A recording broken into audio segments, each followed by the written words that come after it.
buses and trains. You can take trains all around Thailand. I have taken the train from Hua Lamphong station. They closed that. Yeah. I don't know where the new one is. It was a really old, but I thought it was nice for as old as it was. I thought it was really nice. It's not set up for real safety, you know. I mean, you can just hop right down on the tracks, although someone will whistle at you. Yay! If the train is coming, or even if the train's not coming, the security guy might blow the whistle at you. But it reminded me of an old, like, 1930s train station, which it probably was. Yeah. But I took it from Hua Lamphong to Lopburi, which is about a 2-hour ride. Very interesting, very hard, very rickety. It's not like riding, you know, an Amtrak in the U.S. Do you guys have Amtrak in Canada? We have our own, which is via rail, but Amtrak and via rail do obviously because we share a border. They cross over. Right? So and then of course you have trains in Spain, trains throughout all of Europe. The trains in Spain are some of the most advanced and fastest in the world. They'll do 300 kilometers an hour. Well, these are on the other end. These like rock your fillings out of your teeth. I hear it's I hear it's a good adventure though. I know there's people that it was love an taking the adventure. train here. It was an adventure, and I've taken it all the way to Chiang Mai. Clean? Relatively. Okay, because I hear differing stories on this. I haven't taken it for several reasons. One is the train just takes too long. Yeah. Two is, for the most part, it does not go very fast. You can't book it online. There was a period where they had a website going. I was never able to manage booking online. Yeah. Now that website's gone. To an agent, you probably can. And that's what I did. Was we went on Sukhumvit, near where we were staying, to an agent and purchased the tickets from an agent. You might be able to book online through an agent, but the Thai rail does not have a website anymore. Yeah, I think they had access to their booking system, not a website. Well, like they didn't have to go through the website front end to book these train tickets. There was a time when you could, but I never managed to get it to work. Yeah, the agent we went to had some sort of direct which is a divergence. System. But whether it's Nakhon Chaya, Nakhon Chaya wasn't bad. That's a functional site. Yeah. But most sites, almost all of them here, just for anything, not just transport. Yeah. If the site is working properly, that's usually for the Thai version, and then you go to the English version, you find that the translations are incomplete, not correct, or you simply can't book. Yeah. So you'll be able to book in Thai, you won't be able to book in English. I read Thai, but it's, English is my first language, so I prefer to do that. And then sometimes the English version just won't be functional, or it's partly functional, or what have you, and that's just an aside note. Yeah. Going back to the trains. Yeah. That's the only 2 trips that I've taken. I know that the trains go other places throughout Thailand, and I sort of limited my travel because occasionally you'll see that like a whole section of railway has had a washout of dirt, and so it's closed, and they're repairing it, which is not an engineering issue. It's just the way Thai soil is. It erodes without warning. Because I have the same thing in my home. The dirt will just, next thing you know, it rains. Next thing you know, you got a hole, and you're like, get a heavy rain. Yeah, where did the hole come from? Well, I haven't taken it for a number of reasons. One was, like I said, the speed. I mean, I might still do it one day. I don't have anything against the trains. When I first moved here, the girlfriend I had at the time, I said, let's take the train. That'd be an adventure for me. And I know many foreigners love it. I get mixed reviews from the Thais.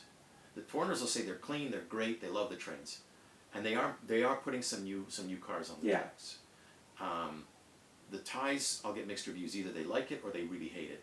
And the girlfriend at the time was like, no, they're dirty. This is not like in your country. They're dirty here. I don't want to go on the train. Yeah. So I avoided it for years based on that review. I mean, I was still new here. And I've gotten different reviews from foreigners who said, no, it was clean, it was fine. Yeah. And some Thais say, yeah, they're okay. And now you're saying it's kind of like they're okay. The Chiang Mai one was clean, but the one we took to Lopburi was, I think it was just old. It wasn't dirty, it was just old. Well, things look dirty when they get old enough. You get corrosion and you get dirt that doesn't come out. Yeah, yeah. And then the seats were fiberglass. They weren't that comfortable. I was just going to make a sarcastic comment, but you beat me to it. The Lopburi train. But one thing I did like was on the Chiang Mai train, at one of the stops, they let food sellers on the train who walked through the cars while the train was going. That's very common in Southeast Asia, actually. Yep. I've taken trains in Myanmar. You could buy kalgapao, so you could get, what is it? They call it sweet basil beet pork or grapao is stir grapao is fry. basil, and then it's usually ground meat. It could be chicken, it could be pork. Yeah, but you get this stir fry with the rice and the egg in one little container. Yeah. And you could buy that from them. They had That's different usually meals. what you'll get on the bus as Penang. They had some other stuff. Penang is curry. Yep. They had some other food that you could buy and eat there. The next stop, they got off. So what I assumed is when they got off, they went to the other side of the tracks, got back on, and then got off back where they started. What they did, yeah. So it was pretty cool. You could get hot food. That was, decent. The train didn't make it. I don't think there was a drink car where you could go, or a bar car or whatever. And I bet you it was cheap too. It was not expensive. Well, It one of the good was things. about the same price as taking the bus. No, I mean the food. Oh, the food was, $35, $40. Yes. Yeah. Same as you pay on the street. Yeah. It wasn't. That's what I like about Thailand. You get food anywhere. Yeah, it wasn't as if they felt that they had this trapped market, so we can jack the prices Well, up. that's fair enough. What I was actually alluding to is the fact is you're not obliged to buy it from the railway company in some way, in some car at 3 times the price like you would be in an airport. Yes. And it's like you've got food vendors coming in off the street and selling their food at normal price. Yeah. You're not obliged in any way to go to some jacked price food car and buy your stuff there. And we talked before, one of the things I want to add about the bus, right, is on the longer hauls, they make a stop for food, usually about halfway through. Yes. And usually, except like I said, when they give you the food on the bus. But if you stop for food and you're not Thai or haven't been in Thailand very long, you may not be very adventurous.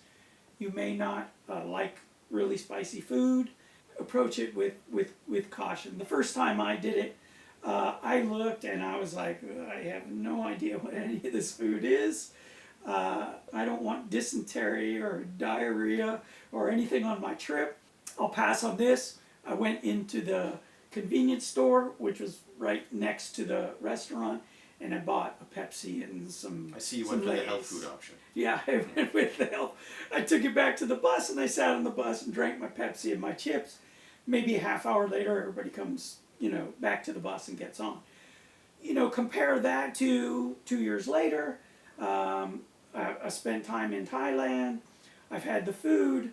The bus stops on another trip, and I get off, and I'm chowing down with all the other Thai people because now I know what it is. So, that's going to be up to the person coming, whether they decide to try and eat the food or to pass and go for the dysentery and food poisoning here is surprisingly it's extremely not, rare. Yeah, it's low. I mean, I bought food low probability. food from street vendors, and I've got a strong stomach anyway. I don't get sick easily. Yeah.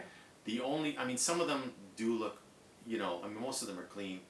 Obviously, if it looks like a dirty food vendor and the stuff's exposed and you got bugs crawling on it, which you will find, you want to avoid that. But I've eaten out of some fairly dodgy street vendors, never got sick, ever. The only place I got really violently ill was in the night bazaar here in Chiang Mai at a proper sit-down restaurant. It was Indian food. Oh. And I got major food poisoning that we needed antibiotics and everything. That was really bad. I think they. And I went with a partner. Old food. Well, I don't know what it was, but I went with a partner. I had lamb and she had something else. She was fine, and I got violently ill. Yeah. And I'd been in Thailand for 1 or 2 years by then, and I was used to spicy food before I ever got here. I always ate spicy food, so that wasn't it. Got a strong stomach. There was something really rotten in there. It tasted fine. With all the spices and Indian food, all the it tasted and totally that could fine. mask it very well. And I got really ill. I love Indian food, and we have some good Indian food places here, but I love the stuff. But I think that could happen But it could be mismanagement of the food handling. Well, obviously it was. Yeah. That obviously it was. But Yeah. the point being that, you don't really have to worry about dysentery or or any kind of food poisoning. I mean, it happens, but it's extremely rare here, even Yeah. from the street vendors. Yeah. You may find some flies occasionally, and they're always keeping the flies off. Flies. It's a tropical country. Yeah. It's open air. You're gonna get some stuff. Always with somtam, the papaya salad. I have found, because they put bala in it. They put the fish sauce, fermented and they put fish sauce or fermented crabs raw in. Yeah, fish they like in the it. smell of the seafood. And then because even when we at home fry the dried squid, we'll dry that for like a crispy, or fry that for like a crispy snack. We get the flies at the screen, like wanting to come in. Oh yeah, well, I mean, it's food anyway. They Yeah. like No, but they only come in. They only come in when we're doing either gapi, the shrimp paste. Well, these are very pungent foods. Yeah. And I'm sure they can sense that. Yeah. And we always get a couple of flies like, hey, let us in, but. Well, I mean, they're always flying them off, shooing them away, and I've never gotten ill from that. What may put some foreigners off, and it's perfectly okay, is the sweets here will attract bees. Yes. Right, the Thai sweets, you'll find those at street vendors or in markets, and they attract bees, and they don't shoo them away. In fact, what the Thais will say is that shows it's good. Yeah. You should have bees on it. Yeah. And they want, for us as Westerners, seeing insects crawling on the food, that's not so great. But I mean, that's fine. They're just bees. They're not laying eggs in it or anything. Yeah. They're they're Oh. probably trying to pollinate it or something. So, But that's totally fine. You'll find bees there, and so this is off of so our. don't worry too much about getting Yeah. sick from the food here. It's Yeah. very rare. And in 12 or 13 years, that's actually, if you include my travel times, Yeah.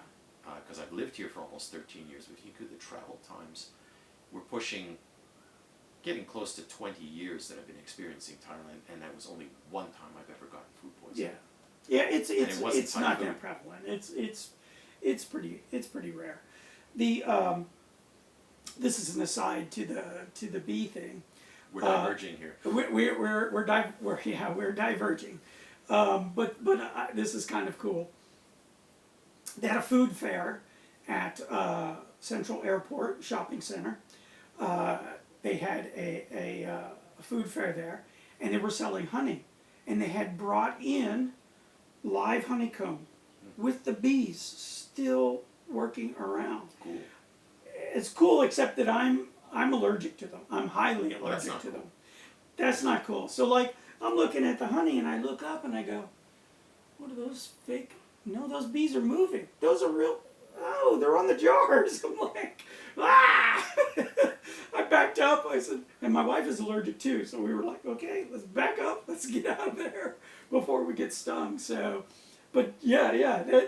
And the people were working, and the bees were flying around. They were flying from, because they had several of the, I don't know what they're called, but the combs.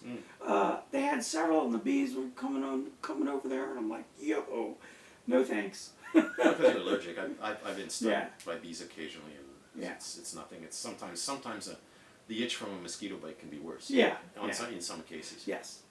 So okay, so what? I don't know if we've left off any vehicles. We talked about cars. You can rent them. One thing that we didn't mention is that it is better, but probably not 100% required, that you have an international driver's license. Oh, it's required. Is it required? It's always been required. In the past, it wasn't an issue, but in the last, I don't know, 6, 7 years, maybe 5, I don't know how many. Because I haven't rented a car in that long. They cracked down on that. So Okay. it used to be, when I came here as a tourist, I mean, technically you had to have it, and the idea was everything was fine until you got into an accident, and then there was a problem. Then if you didn't have it, but here they have stings. Chiang Mai, I don't know if they're doing it in Bangkok, but Chiang Mai and other cities, they've got police checkpoints, and they're checking not just you, they're checking Thais to see if they have a license. Oh, they check everybody. They're checking everybody. At least in Chiang Mai, they're pretty honest. I hear foreigners complain about other cities and how they're only playing with the foreigners. I have to say, in my experience with police, I've got my complaints about being here. That has not been one of them. Yeah. I've never been cheated or unfairly treated by police. Certainly not in Chiang Mai. Yeah. Maybe in other cities it's different. But here anyway, they have checkpoints, and I get stopped often. Yeah, I got checked once for a driver's license. You need an international license. Yeah. If you have it, you're fine. Or a Thai license. If you have it, you're fine. Yeah. If you don't, they will fine you. Yeah. And I think now they've set a flat rate the same as Thai people. So if Thais don't have a license, they get fined the same amount as we do, I believe. Used to be that foreigners always got charged more, even in Chiang Mai. Yeah, and then you could negotiate your way down. I tried that once. They gave me a receipt. No, actually, and you had to go pick up your license. Receipt. No, it was the other way. Yeah, he gave me the fine, and I had to go to the station. Usually they take your license. Yeah, so he took your license, well, and you had to go to the station and pay to get it back after he gave you the ticket. So he took your license. You don't have a license. Oh, you didn't have one. Well, no, I mean, you don't have a license worth taking for them. They can't take anything. Yeah. They can't take. They're not going to take your American or your Canadian or European license because they they have no right to take that. They give you they took something. Oh, that was it. That's how they work anyway. They fine you. They give you a receipt. It's the same amount. Now I remember what happened. I didn't get fined for that. I got fined for not wearing a helmet. The one time I didn't wear a helmet. I always wear a helmet. Right. And they do check for that also. Right. And they did take my Thai license. Yeah. And I had to go to the station to get it back and pay the fine. But I tried that one time, the bribe thing, and no, he wanted no part of it. Yeah. You're gonna get a receipt for your license. You take that, you go to the station. Yeah. This was years and years ago. There was no way he was going to take any kind of. I've heard of people saying they managed to pay the fine on the spot. Yeah. In some cases, they got a receipt. It was legal. In some cases, they couldn't. Yeah. But well, since we're on you need an international or a Thai license. And since we're on the same topic with the fines, we got stopped, my wife and I, for not wearing helmets in Hua Hin, where we rented a motorcycle. He gave us two options: give him 200 baht. That's clearly not legal. Or go to the police station, which is 100 yards, and pay 500 baht. So because he had my I was driving. He had my Thai motorcycle license. So it was like, well, I'm not stupid. 200 is a lot less than 500.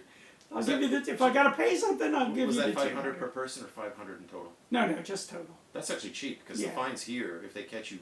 The real fine is about 400 to 500 per person. Yeah. And you will have to pay it at the station. Yeah. Or, like I said, or they confiscate your license and maybe you can pay the guy. Or. So we've addressed sort of tourists coming in and renting these, but as a foreigner, if you decide to live here, you can buy a car, and you can have the car or motorcycle. In your name. I own three. You can get motorcycles from 1200cc Harleys all the way down to 110cc scooter. 100cc scooter. Varying prices, of course. Well, scooter's a vague term here. They call everything a motorcycle.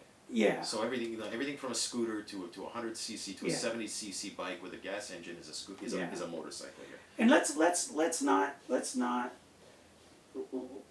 break whatever people are thinking a scooter is. Like, oh boy, these scooters will do, I had one that did 105 kilometers. That's about 65 miles an hour. Well, they've got scooters here in the 350cc range. No, I'm just talking a regular 110cc. A little innocuous scooter. Some will do over 100. Over 100, 60 miles an hour. That's more than fast enough to do damage. Yeah. Oh, yeah. To do permanent damage to yourself. Well, if you get the elaboration on that is they have these older bikes. Now, of course, the bikes have gotten more advanced and they've got fuel injection, they've got more power. The same model or the same name of a model now is not what it was 10 or 15 years ago. So 10 or 15 years ago, I came here like 12 and I had a girlfriend at the time who lent me her Honda Wave at the time, which was the low-end carbureted. Which was a 110. It was 100.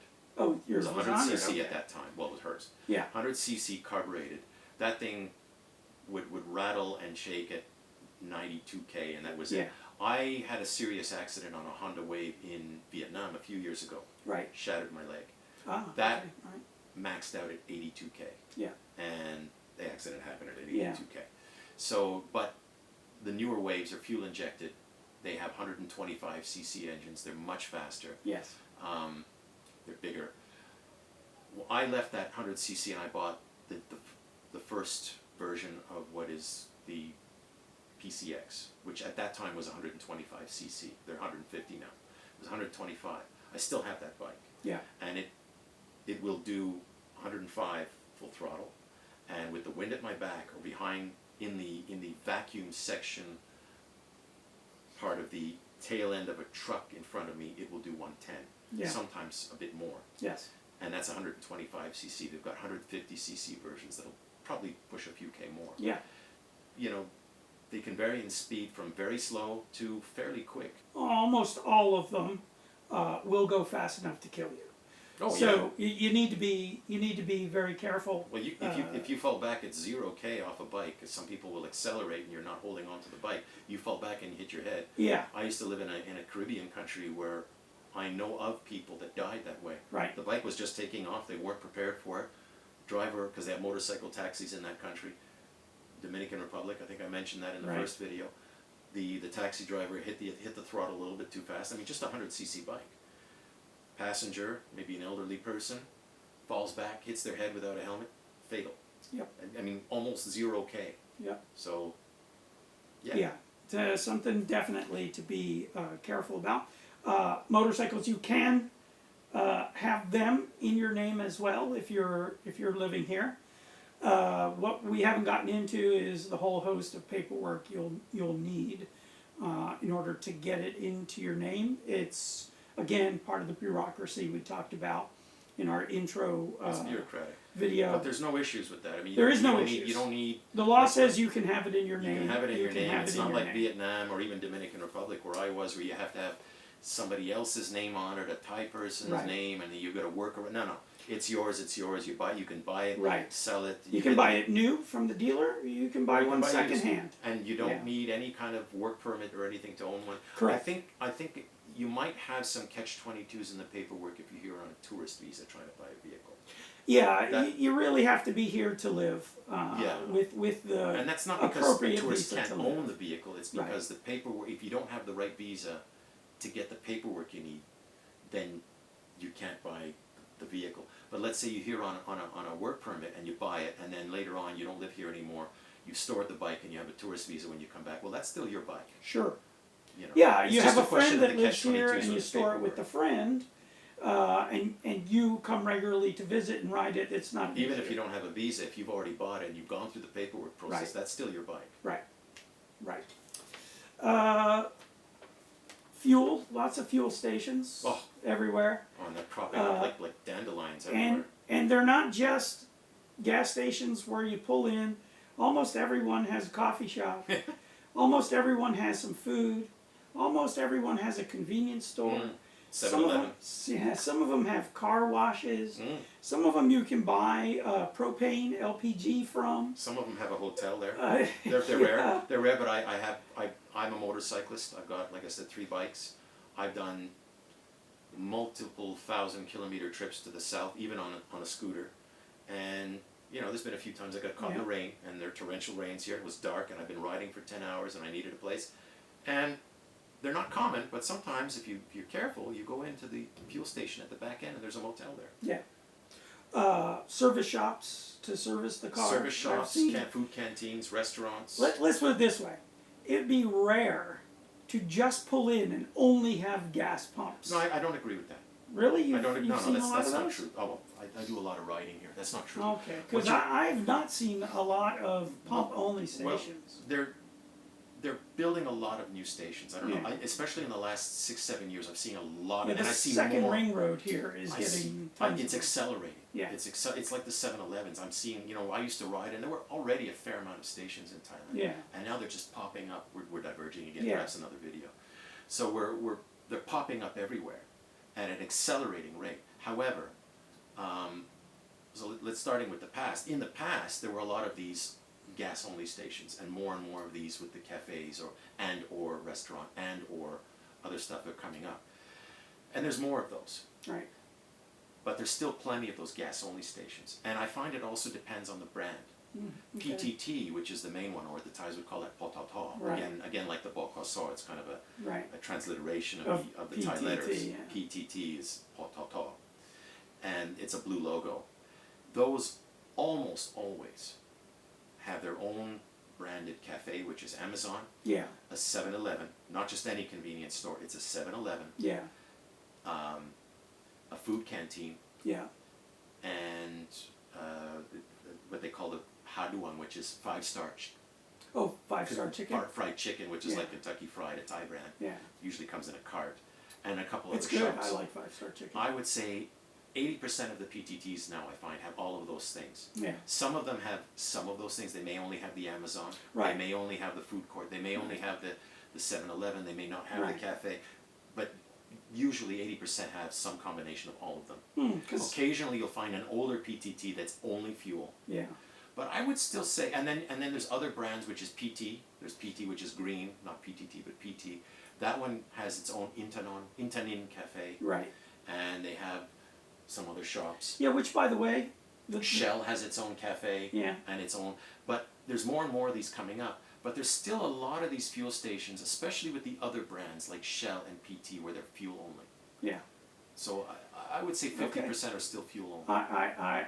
I haven't seen very many. Well, PTT's everywhere, and Yeah. that one's you can't avoid them, and that one's Yeah. almost always exactly like. Buenas tardes. Sawadee krapom. Welcome, beautiful Chiang Mai people. We're here at a PTT to discuss gas prices and facilities, and we'll compare the price that you see here with a Shell station that we'll go to later on. I expect it to be significantly more expensive. Alright, so we've got the diesel, 220, gasohol 91 and gasohol 95, the bottom two being what most people use to fill up their bikes and their car, unless it's not a diesel. Let's move on. Okay, and these are typical facilities you'll find at any PTT and most stations, in fact. A couple of ATMs. We've got the, well, it's not really a restaurant, this is more of a food stall, but it's a haduang 5-star, which is kind of like Kentucky Fried Chicken. Fairly ubiquitous at PTT stations. And your ever ubiquitous 7-Eleven, which they have at almost every PTT. A little farther down, hidden between the trees over here, is the Amazon Cafe. They always provide free Wi-Fi. They've got smoothies, hot coffee. Depending on the Amazon, the coffee's actually quite good or just mediocre. And then over here we've got what appears to be an insurance company, Hongbanchikan. So in other words, this is kind of a payment office, an account office. We've got a sign for a car wash, although I don't see the car washing facility. The station is uniquely well supplied. This is actually more than typical, much more than what the typical place has. We have the KFC, we have the equivalent of a 7-Eleven, which is Shell's Select. That's their unique store. This looks like it could be either offices or possibly a little hotel. And then we've got more restaurants. We've got what looks like a shabu grill, some Thai restaurants, a milk place, empty up there, some kalsoi noodles. Okay, another Thai place, and another Thai restaurant over here. All right, now check out the gas prices. The 91, the E20, and the rest are about the same price, but the 95 is about, wow, it's about 8 baht more than it was at the PTT, and I've gotten caught with that a few times. We got the full-size KFC, and then besides this hotel, there's a coffee shop in there. So this one is uniquely well supplied. And what they have here is not atypical, but they have more of it. And that's an electric vehicle charging station over there.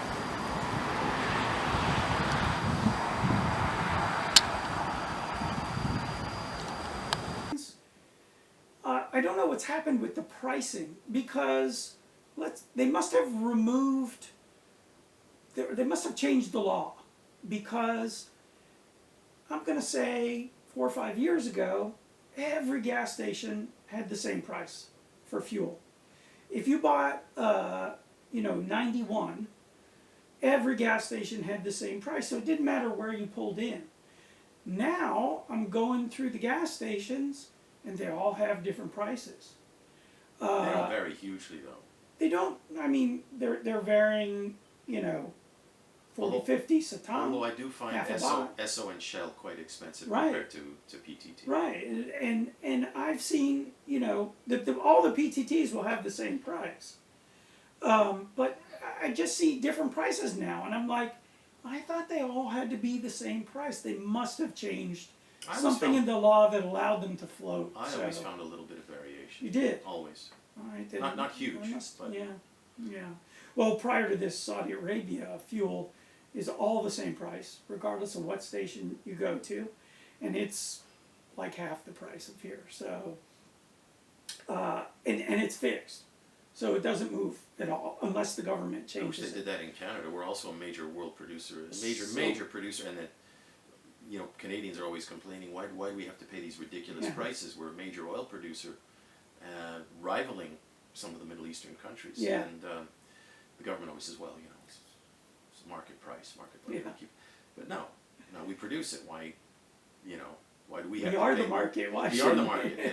Just sell some of it on the market and sell it to us at a better price. But no, we don't do that in Canada. It's used to be more expensive than the States. It used to be dirt cheap in Saudi Arabia. I mean, like laughably cheap. Like you could fill up your tank and you'd spend like $5. $5 US, their equivalent, 20, 30, let's see, what would $5 be? 20 real, 15, 20 real to fill up your tank. Just ridiculously cheap.